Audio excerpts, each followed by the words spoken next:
இன்னையோட நம்ம page open பண்ணி 1 இயர் ஆகுது. சக்ஸஸ்ஃபுல்லாக நம்ம 1 இயர் ரன் பண்ணியாச்சு. இந்த 1 இயரில் நான் பார்க்காத விஷயமே இல்லை, எனக்கு தெரியாத விஷயமும் எதுவுமே இல்லை. நான் எவ்வளோ கற்றுக்க முடியுமோ அவ்வளோ நான் கற்றுக்கிட்டேன். ஒரு டீலர் கண்டுபிடிக்கிறதுலேருந்து, ஒரு ப்ராடக்ட் குவாலிட்டி பார்க்குறதுலேருந்து, எங்கே ப்ரைஸ் கம்மியாக கிடைக்கும், எல்லா விஷயம் A to Z எப்படி மெயின்டைன் பண்ணணும், எப்படி பேசணும், நம்மளை எப்படி ஒருத்தவங்க பார்ப்பாங்க, நம்மக்கிட்ட எப்படி பேசுவாங்க, எல்லாமே நான் ஃபுல்லாக கற்றுக்கிட்டேன் நல்லாவே.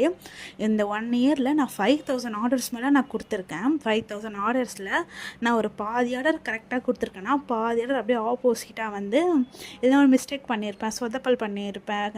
நான் பர்ஃபெக்டே கிடையாது. எனக்கு ரொம்ப கேர்லெஸ்னஸ் ரொம்ப.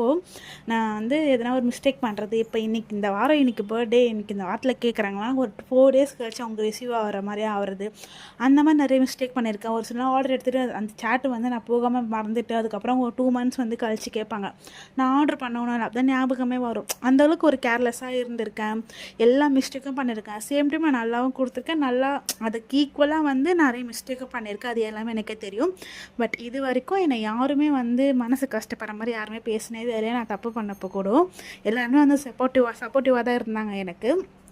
நான் பேஜ் ஓப்பன் பண்ணுறப்போ எனக்கு இந்த அளவுக்கு ஒரு நல்ல ரீச் இருக்கும், இந்த அளவுக்கு ஒரு நிறைய பேர் நம்மளை பார்ப்பாங்க, பேசுவாங்கன்னு எனக்கு எந்த ஐடியாவுமே இல்லை. நான் என்ன கேட்டிங்கன்னா, நான் வந்து பிஸ்னஸ் ஆரம்பிக்கணும்னு நினைக்கிறப்போ இது வந்து என்னோடய 10வது